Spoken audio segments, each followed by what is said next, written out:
Anthropic's bankers are currently going around Wall Street saying, hey, do you want to share? Do you want to share? Do you want to share? And if you suddenly pause AI and let OpenAI catch up, or Meta or Google or one of the Chinese models, are you worth $2 trillion? Probably not.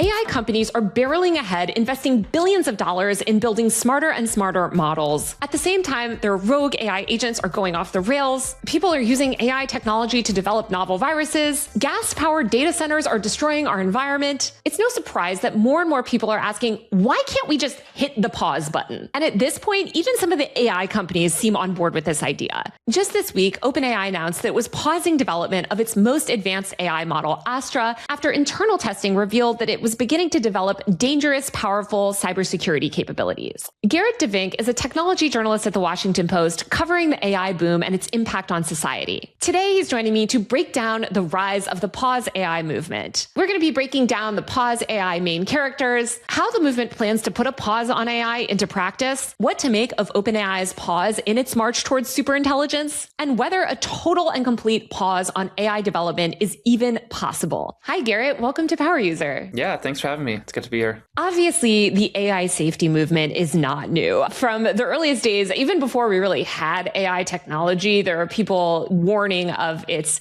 doom, saying, actually, we shouldn't even pursue this development. Once large language models came out, though, I feel like we really started to hear this idea of pausing progress. You started to see these people with pause, the little pause emoji in their bio. I think there's an organization called Pause AI.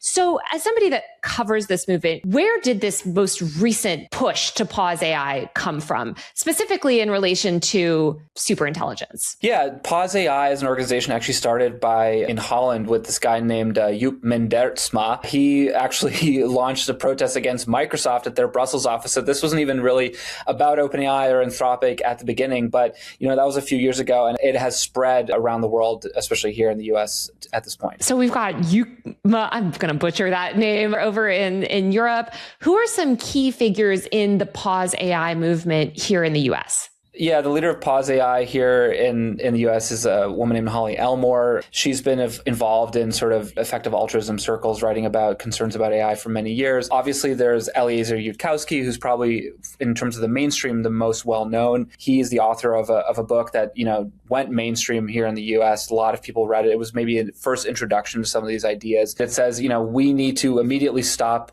AI now. He calls for it to be illegal to own more than a few GPUs, right? Those are the computer chips that we use to train AI, and that we should sort of treat these GPUs as essentially like nuclear devices and be really careful about who owns them and who's allowed to make AI. So it seems like this idea is getting a lot more traction in the public, and people are saying like, hey, wait, slow down. Even these companies are saying maybe we should slow down.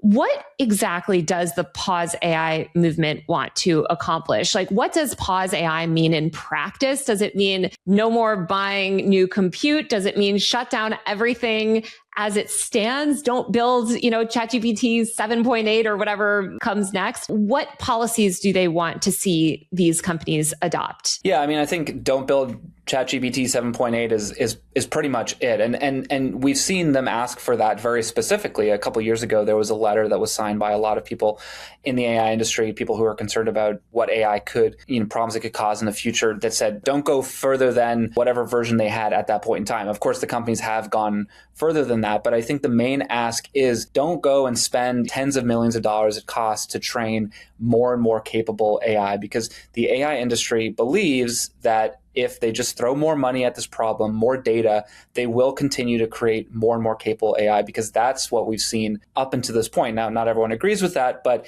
people in the Pause AI movement say, if you just stop that and we can kind of figure out a way to deal with the AI we've created so far, if everyone in the world agrees to just put a pause on it right now, that's what they want. Are they also asking to pause research into AI technology? I think the ask is less about understanding or researching AI. I think that they would say, yes, like if you're doing research that will move forward the capabilities of AI, you should pause that as well. It's essentially just don't make smarter AI. And how long would this pause last?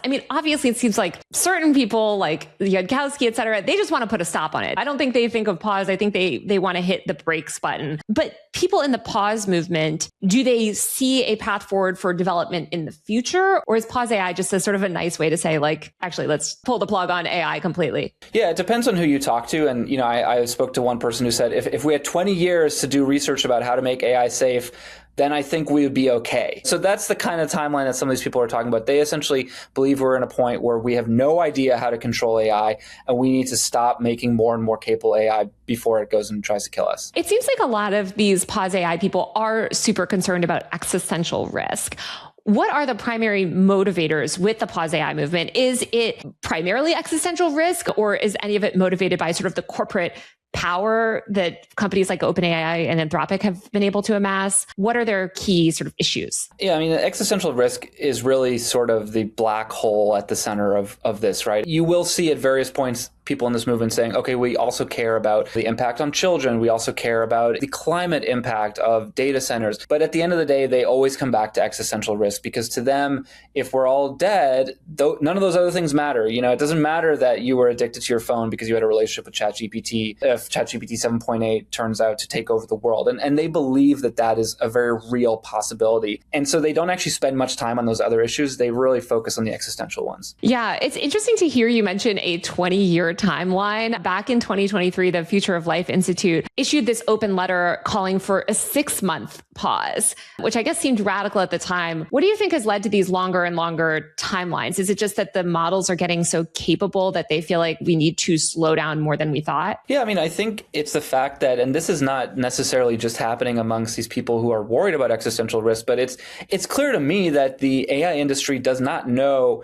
how to really keep their models under control. Whether you think that these things are really dangerous, going to lead to existential risk, or whether you think that they have more maybe everyday risks, such as the same ones that maybe social media had or other waves of technology, the AI industry has not really been able to show that they can keep it under control. And we've had models hacking their way out of controlled environments at all the major AI companies, or, at least at Anthropic and Meta and OpenAI. It's likely it has happened at other places as well. And it shows that despite all this talk about alignment over the last few years, they still don't really have a great answer. They can't commit to the public that their AI is going to do what they want it to do. Yeah, it seems like, we've just heard of these escalating crazy stories about like rogue agents and cyber attacks, et cetera. And it seems like things are reaching a fever pitch.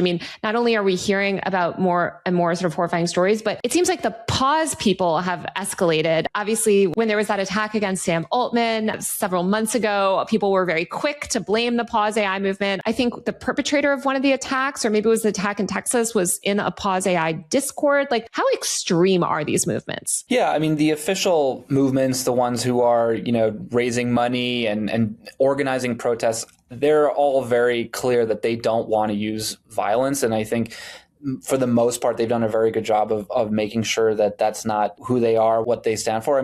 I think people are saying that there are all sorts of people who have angst against billionaires, against the tech industry, and people like the pause AI movement are inflaming those tensions. I think that's probably a little bit unfair. People have all sorts of reasons for taking the actions that they do. And the pause movement, obviously, there are some people who want to take radical action when you're talking about existential risk. But for the most part, the mainstream movement, those who are identifying and organizing these protests, they've definitely kept this very peaceful and maybe gotten into a little bit of civil disobedience, but nothing violent so far. Yeah, I always think it's unfair when people want to smear a whole activist movement because one random crazy guy was in a Discord. I was sympathetic sort of at that time. But as you mentioned, they have been engaged in more civil disobedience. And currently, a bunch of pause AI people are camped out outside OpenAI's headquarters, right? Can you tell me what's going on there? Yeah, there's a few guys who are camped out outside OpenAI's headquarters. They actually were initially camped out outside Anthropic's headquarters, but when OpenAI announced that they had this rogue AI that hacked out and hacked into another AI company, those guys went and moved over to the OpenAI headquarters across town. They're out there, they're having conversations, they're posting on Twitter every day. And it's one of sort of a line of protests that we've seen. And I think it's interesting because these organizations don't quite know, it doesn't seem like they quite know who to target, right? They're sort of protesting outside these offices. None of these offices actually have a sign outside. They're all in sort of like semi-industrial parts of San Francisco. They're not necessarily protesting data centers because the data centers are often like in the suburbs or in rural areas somewhere. And so I think it's an interesting question that some of the techniques they obviously are targeted at getting media coverage and getting, photos on Twitter and on social media, but it's not necessarily causing any real concern. I mean, they're not blocking OpenAI employees from being able to go into their offices. And if they did, they would very quickly get removed by the San Francisco police. So it's causing a little bit of conversation, but it doesn't necessarily seem like it's really that disruptive to OpenAI right now. Yeah, I saw some of these activists running around with balloons. They were pretending to be rogue agents running around the lobby themselves, which again was mostly for social media views. It kind of reminds me of the early days of the techlash back in 2017 and 2018, when you had this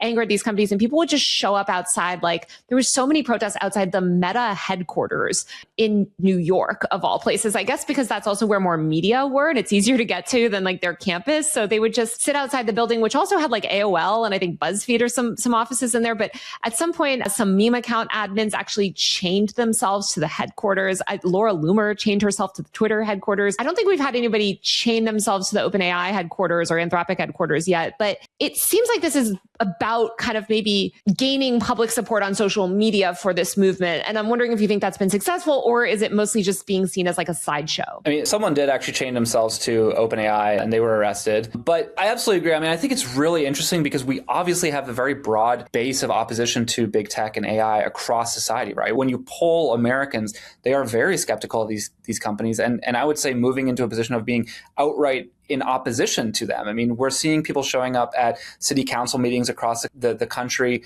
protesting about the data center that's planned in their backyard, and they don't want it for various reasons.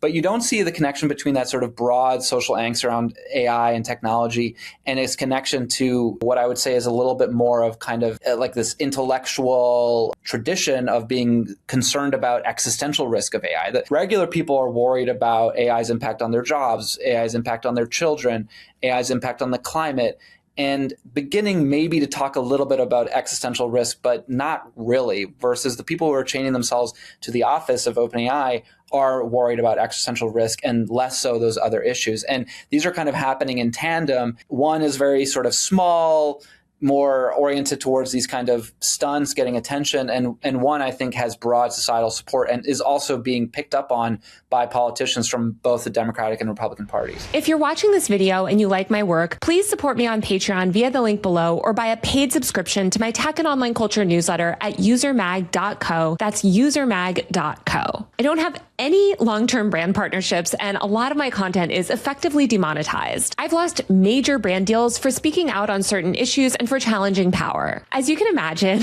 advertisers are not exactly eager to work with somebody who covers a lot of the topics that I cover and talks about the things that I talk about. These videos I make are entirely funded by you, and I can't continue to make them without your support. So if you get any value out of the videos that I create and you want me to be able to create more, please support me on Patreon or Substack via the links below.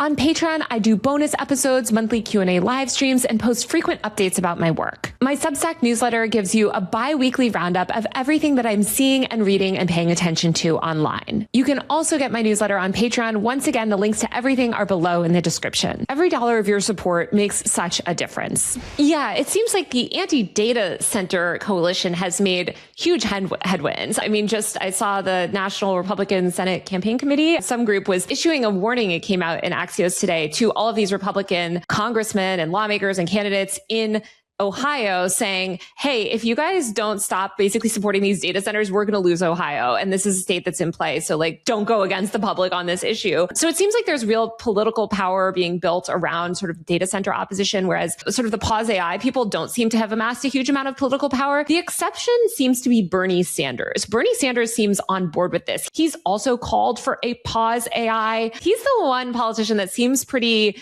amenable to this and has sort of met with Yudkowsky. I think they did a collab together. And he talks about this idea of pausing AI development. I think that's a good point. And I think Bernie is interesting in the situation. He also met recently with David Kruger, who is the founder of Evitable, which is also a major organization that wants to pause AI and is doing all sorts of lobbying, trying to get legislators interested in this topic. I think what Bernie Sanders is doing is he wants to be ahead on this issue. He wants to sort of have it associated with him. Whenever we write stories about data center protests or AI, he wants to come up there. He kind of wants to be the guy. And to his credit, he definitely was, I would say, the first truly national politician to really wrap himself in this issue. There had been all sorts of state politicians and Congress people who were a lower profile than him who had sort of tried to make AI their thing. And he was really one of the ones that kind of came out ahead of it. He saw other people, people in the Democratic Party doing these kind of negotiations with Republicans about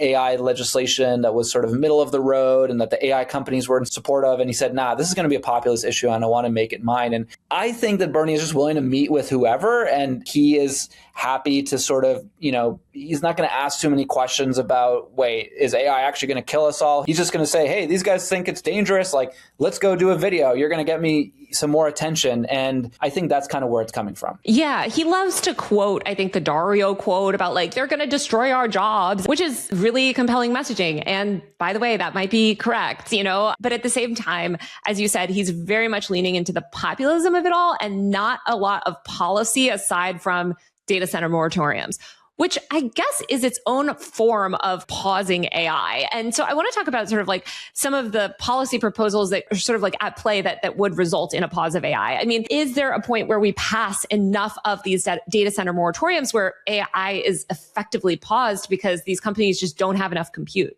I think that it's totally within the realm of possibility that the anti-data center movement is so successful that it just continues to be punishingly expensive to do this. That is probably not going to stop the AI companies from training smarter models. They will go to other countries. They will use the data centers that they have. You'd really have to shut down a lot of data centers in order to stop AI from becoming more capable. What the data center moratorium movement does, though, is it kind of makes it more potentially expensive for AI to work, right? And so they are maybe making there less incentive for lots of players to get in and for there to be all sorts of competition. There are other policy ideas outside of the data center moratorium that could also slow down what these activists really want, which is, no more new models. They often talk about nuclear weapons, right? We have international agreements that are, for the most part, over the last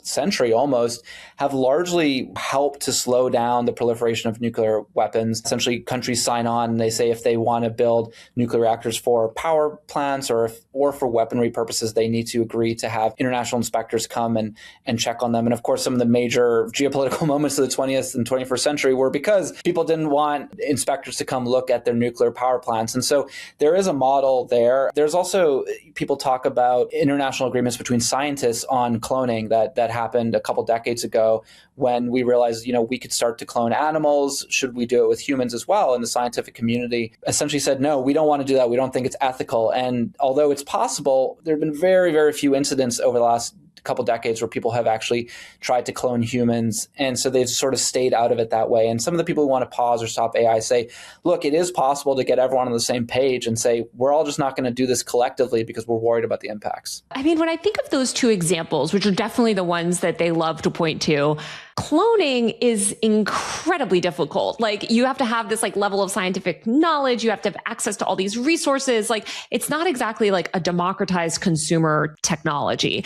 And same thing with nuclear weapons. Ultimately, the constraint on that, yes, there's these agreements, but also it's just really difficult for most countries to enrich uranium, or find the sort of the materials to even construct a nuclear weapon, much less the scientific knowledge required to do so. AI feels a lot more like the rise or the birth of the internet, where it's rapidly shifting our information ecosystem. It's something we all engage with. It's something that anybody can use, right? You could download a local open source model, and I guess maybe try to improve it yourself.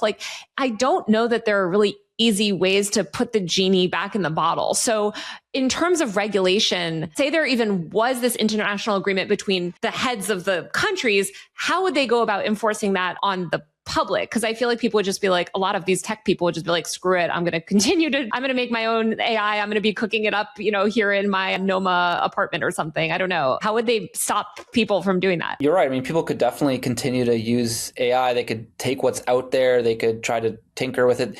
You could do a lot of bad stuff with the AI that is available. You and I could go and download an open source model tonight and try to hack someone, and we'd be way more successful. I don't really know how to code. I think you're probably getting better at coding. I don't know, Taylor, what your coding background is, but it is kind of crazy that you and I could essentially, if we wanted to, set up a pretty sophisticated cyber hacking fraud shop if we wanted to tonight, just to show that we could do it. But that doesn't mean we could train ChatGPT 7.8, right? That doesn't mean we could create superintelligence. By the way, for people listening, I just made up 7.8. I forgot which one that we're on. I feel like people in the comments are going to be like, this girl doesn't know AI. We're only on 6 point whatever. I think we're on 5.6, but yeah. Now I've scared everyone about 7.8. They also give them names. I think it's Astra is next or whatever. But yeah, you're right. I guess it requires so much training data. At the same time, do you think every country on earth is going to agree to this? Developing AI, I guess to me, it doesn't seem like there's just as high of a barrier compared to nuclear weapons or cloning technology. Yeah, I mean, essentially the barrier to entry right now is money. You need to buy a lot of GPUs, you need to have a lot of energy, you need to run them through. There's obviously some expertise. There's a small number of, it's in the thousands of people who are working at these cutting edge AI labs and sort of know how to put together an AI model and do the training run correctly and gather the data correctly, architect the whole thing so that it works. But those people it's not as if there's 4 guys that know how to do it. I mean, there's already thousands of people. A lot of this information is public through public papers. And so the tricky thing, and that people who are opposed to or questioning of this movement always say is okay, how are you going to get China to agree to it, right? Or Russia, or I don't know, any other country that we have an adversarial relationship, which is a significant amount of countries around the world. Yeah, and I think it's fine for smaller groups of activists to shoot for the moon and say, well, climate change is also a big goal. Turning around our emissions is a big goal. It has the same problems, but we're going to do it anyway. We're going to dedicate our life to it. What I think is more suspect is when you see the AI companies themselves saying, yeah, maybe we do need to slow down and we want the government to sort it out, right? And it's come on, you guys are building this and you're just sort of saying, the government, the UN, please figure it out for us, right? And I think that's where a lot of the skepticism and frustration with the way that the AI companies talk about this, where they say, oh, we want to be careful, we're worried about the risks, we're worried about the economic impact, while at the same time, they're just barreling ahead and continuing to build the technology. Yeah, it feels very Anthropic coded, I guess, originally, in the sense that when Mythos was released, they're we don't know if we should release this, it's so dangerous. And obviously Dario is a big sort of AI safety guy. But now more recently, we have Sam Altman and OpenAI on board. Where are Google and Microsoft and Meta and these other tech giants on this issue? Is it just the frontier labs that are getting nervous, or are some of these competitors also saying we should pause? Because I imagine the guys that are in 3rd and 4th place, they're not planning on pausing anytime soon. Well, Meta is definitely not interested in pausing. Mark Zuckerberg wrote a giant essay saying, you guys are all nerds. This is ridiculous. AI is awesome, and we're going to build it. He at least is being clear with their position, right? Google is a little more complicated. Demis Hassabis, who was up until very recently the guy in charge of AI at Google, has been in these circles for a long time. He's talked about existential risk. He's talked about economic risk for many, many years. He's kind of an OG in the space. And he did sign the most recent thing saying hey, maybe we should, ask the government to figure out how to slow down AI if it becomes necessary. But he's no longer actually the top dog in AI at Google anymore. And so I think that these companies are just going to continue competing and moving forward. And like you said, especially when they're in 3rd and 4th place. And what I think is particularly interesting, I mean, you mentioned that this is Anthropic coded. You're right. I mean, Anthropic has generally been the company that has said, even with competition, we want to be careful. We want to do things the right way.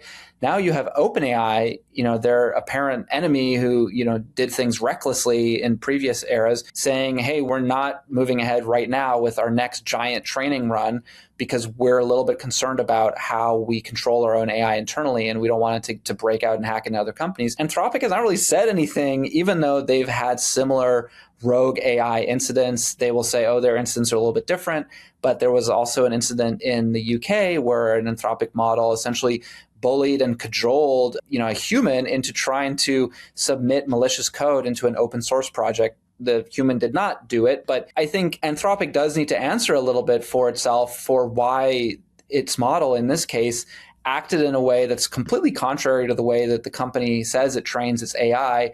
And they haven't talked about whether they're slowing down their own training. They said that they paused some training, and that was like 20, 21 days ago. And I haven't heard anything more from them on it since. So we don't know if that training has started up again, what exactly is going on with them. Yeah. I mean, speaking of Anthropic, there was this whole dust up that they had with the Pentagon saying, oh, like our autonomous weapons aren't ready yet, or, we object to sort of some of these use cases. When I think about pausing AI, another entity that I cannot imagine would be in favor of a pause would be the US military, which seems really focused on advancing AI, using it in these sort of like weapons, military contexts. I'm curious if you know anything about what the discussions are in terms of national security and what the role maybe like the military industrial complex is playing in all of this. Because it seems like they would be very against pausing AI. Their whole thing is like, we have to outcompete China. We need the most based AI robots, I guess, to fight our future wars. Yeah. The U.S. has had a lead in AI, and I think the U.S. military knows that this technology, in whatever way is going to be important in the future. I mean, it's not hard to look at the way that wars are being fought right now in Ukraine and in Iran, where we have relatively cheap autonomous drones that can kind of fly around, that don't need to be remote controlled by a specific human. You can sort of send them on their way. You can even say, hey, if you see targets that look like this, just attack it without a human in the loop. And those things are not that expensive to make. They cost $10,000, $15,000 for Iran to make a drone like that, versus the US missile that shoots down that drone costs $900,000, right? And so this is a problem that people have been screaming at them about this for a few years. They are aware of it, and they're concerned about it. And they think that having the best AI, so the best brain within those drones, within those missiles, is going to be crucial for them in the future, among a few other things that they have to get right. So they definitely don't want the US to give up its lead in AI. At the same time, the government is really concerned about the cybersecurity implications, even if they don't buy into the whole existential risk, or if they don't care about AI's impact on our relationships or our children, even if they don't care about the jobs picture. They do care about hacking, and they don't want a situation where the banks have to take offline their mobile apps because they're worried that you and I in our little upstart fraud company are hacking into Bank of America through its app, and Trump doesn't want to hear that phone call saying OpenAI and Anthropic are messing up the economy for everyone else because of cyber attacks. And so that's really where the White House has been focused on the cyber risk right now. Both of these companies, OpenAI and Anthropic, are also planning to go public soon. What role would this pause play in that? I mean, it seems like this would be the worst time for these companies to be on board with the pause, and yet they seem to be doing it anyway. Is any of this like a strategic positioning ahead of their IPO to make them seem more responsible? What role do the IPOs play in all this? Yeah, and I think that's why we should clarify what OpenAI is and is not doing, right? And so about a month ago, they had this hack, they had these models, broke out of their system, hacked into another company, really bad. They found it, and then they thought they fixed it. Turns out they didn't fix it. They had to find the models, doing the whole thing all over again. So they said, we're going to pause training while we figure out what happened here. Then a few weeks later, they said, okay, we're starting up training again, except for our next big model training moment, right? And so that's a very expensive thing to do. So maybe they were going to pause that training anyways. I want to be careful not necessarily to give them too much credit and say they're purely doing this for responsibility reasons. They are still moving ahead, trying to develop better and better AI. They're spending all their money, all their effort on it. And it's very important for them from a business perspective to do that, because their major competitor, Anthropic, is planning to go public in the next few months and is not talking about a pause. So I think from an investor perspective, the pause is the last thing anyone wants to hear. They want to hear that these companies are going to build an AI next month that is going to put half the country out of the job and replace it. That's what the kind of thing they want. They want to see more of the same. They want to see the opposite of what the AI movement is saying. And so that's kind of the situation we're in. I think that's also probably why Anthropic is not necessarily talking about a pause, because Anthropic's bankers are currently going around Wall Street saying, hey, do you want to share? Do you want to share? Do you want to share? By the way, look how much money we're making, and we're going to make even more next year. And if you suddenly pause AI and let OpenAI catch up, or Meta or Google or one of the Chinese models, are you worth $2 trillion? Probably not. Yeah, I feel like it's so interesting to see the way these companies position themselves. And obviously they all have a huge PR crisis as well, where people just seem really not on board with AI for good reason. Of course, there's a lot of skepticism. You hear this phrase a lot from activists that are against AI, this is not inevitable. People will be like, I hate how this is shoved down our throats and acting like this is inevitable. It's not, we can put a stop to it. A lot of those people are not necessarily the pause AI people, but it seems like there is this rhetoric where everybody does want things to kind of stop for a minute or just pause. Like, let's take a break. How realistic do you think this is? Like, does any of this have any chance of actually happening? I think it does. You and I have been writing about these topics for a decade now, and I think we would be forgiven for being pretty cynical and saying, like, there's no way this is going to happen. Tech always wins. We were at the hearings with Zuckerberg where he was apologizing for social media and there was not really any consequences. We were at hearings about privacy and data retention for behavioral advertising, and we still don't have a federal privacy law here in the United States. So I do think people who've been watching these companies for a long time and people inside the companies believe that there's going to be all sorts of complaining and then they're just going to move ahead and they're going to get the world that they want. But looking at how broad the opposition to AI is, looking at how angry people are, people who didn't care about data centers 2 years ago are now driving to a city council meeting, writing letters, doing real things in the real world, not just firing off tweets and Facebook posts. There does seem to be a very aggressive and broad opposition to this. And I think it's sort of what you were saying. People don't want more change. The world is crazy already and there's a lot going on and you're working 2 jobs and you're trying to be a good parent and you're trying to not get laid off. And suddenly the tech industry comes in and says, hey, we're going to change everything again. You will probably lose your job, but don't worry, we'll cure cancer. And people are just not buying it. And so I want to give the benefit of the doubt to people who say that this is not inevitable and that there can be real opposition to this and that things could be slowed down or paused, or that we could have legislation that materially constrains the ways that these companies can act and the impact that they can have on our society. I want to think that that's true too.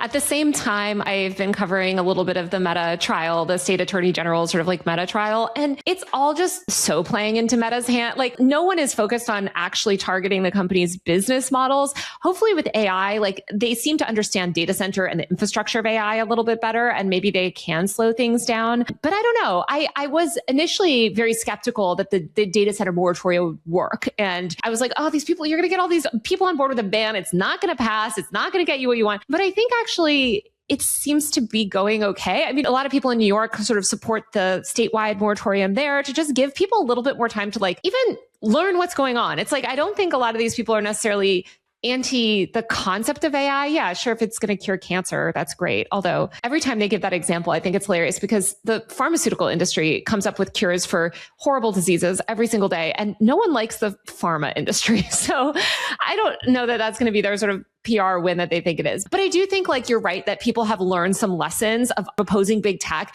and they're nipping a lot of this stuff in the bud. And I think there's conversations before it rolls out. And you even see this with something like Waymo, which I think if Waymo had started to get more traction in like 2014 would have just been able to sweep every city. But you have people being like, well, wait a minute. And I love the Waymos, but it's like, yeah, maybe this isn't inevitable. Or, hey, listen, we're totally on board with self-driving cars, but let's roll it out in this slower way where we don't just upend everything overnight. And Mark Zuckerberg used to say, like, move fast, break things. It is interesting. And the latest thing that I'm seeing the tech industry representatives sort of say is that people might have legitimate concerns, but it's become a meme. It's sort of become this just massive anger. And like, even if we gave them everything that they were asking for, and we made sure that they had benefits from AI, and we made sure that we paid all of our taxes and paid for all the water, they still wouldn't care. They would still oppose us. And it almost feels like that's a bit of an argument for like, and that's why we shouldn't do any of that stuff. But you do see the AI industry, for a while they were saying, well, we just need a better narrative. We just need better PR people. And I don't think that was the main problem. I think people don't trust them and they don't care what the message is. They want less tech control in their lives, whatever that might mean for them individually. I am sympathetic to those ideas where I think there are groups where you can give them, you can tell them a million times over, like, hey, this is not going to affect your water. Your power bill is not going to go up. And by the way, all the teachers are getting $50,000 and you guys are all getting a tax bonus this year or whatever. And people won't believe them because I think these tech companies have operated in bad faith before. And, you know, there are so many legitimate instances, right, where these tech companies have gone back on their word. But it'll be interesting to see how it plays out. I also think that these are really popular consumer tools. People get so mad at me But it is true. Go on the App Store, look at the reviews. People like using this technology. I think there are a lot more people in the middle ground than we might think. And even a lot of these people, I also was getting canceled for saying this online, but it's true when I talk to people where it's like a lot of people like, I hate AI, ban AI, I think we should do this. And then you talk to them and it's like, well, yeah, I mean, I do use this, or I like it in this instance, right? And I don't think that's hypocritical. I think that's actually how most people are with technology, right? They're okay using it in certain instances, but they want to feel like they're in control. And right now, they don't feel like they're in control. For good reason. Yeah, I think we're having a really good conversation about this technology. And I talk to people here in SF, I talk to people in DC, but I also talk to regular people around the country. And a lot of people I talk to, they're using it and they're sort of delighted by it in some ways, but they're also skeptical. I mean, I was talking to a woman who's a retired psychologist. She said she's been following AI her whole life. She thought that it was always ridiculous, but she did ask it about a bird that she heard in the middle of the night, and it gave her a very beautiful answer that helped her understand the natural environment around her. And now she's telling her dreams to it. But then at the end of her conversation, she's like, I still don't trust it because it's all run by Elon Musk and those other nasty guys, you know? So there is this thread of people saying, yeah, like I can see where there's value here, but they're just so poisoned when it comes to their relationship with big tech. And also, this is the tech industry that built these information ecosystems that are creating these memes, that are creating these viral moments that make it hard for them to actually get their messages across in the way. So I definitely am not saying, you know, it's their fault, but it's like, this is the world you guys built. And now we all have to live in it. And so they might blame you and me, but I don't think we're that powerful, unfortunately. Yeah, we turned everybody against big tech. I know it's very funny, especially because I was laughing at the superintelligence manifesto that Mark Zuckerberg put out, because people on Instagram are mobilized against AI. And that is where a lot of these activist communities are coalescing. They're getting together. They're posting videos. It's very funny because you have Zuckerberg out here being like, we're going to give everyone meta surveillance classes and AI in your pocket. And pretty much most people on the platform are like, no, absolutely not. I think it all comes back to kind of what you were saying at the beginning of like, there are these disparate movements, and there is the formal pause AI movement, the people camped outside OpenAI. Ironically, they might not be the ones to accomplish the real goal that they set out to, because when you look at the broader backlash against big tech and you see this mobilization and this grassroots kind of organizing that's happening, like, I think those people are going to be the ones that are going to successfully pause AI. And I think they're probably going to do it through slowing down data centers, blocking the ability to buy more compute, et cetera. And I feel like that might be a lot more successful than maybe the existential risk crew. Yeah, and I think the AI industry wants to talk about existential risk, and it's a lot harder to talk about all those other concerns that people have. It's a lot harder to actually address them. It's a lot more expensive to address them. So we'll see. Well, Gerrit, thank you so much for joining me today. I really appreciate your time. Thanks for having me. All right, that's it for this week's episode of Power User. If you like my work, please buy a paid subscription to my Substack newsletter at usermag.co. That's usermag.co, or support me on Patreon via the link below. On both my Substack and my Patreon, I do a monthly bonus episodes, regular Q&A live streams, and a weekly newsletter rounding up everything that I'm reading and following online. I currently have 0 advertisers supporting the show, so truly every single dollar of your support makes such a difference and ensures that I can continue to report on these issues. I'll be back next week with a brand new episode of Power User. See you then.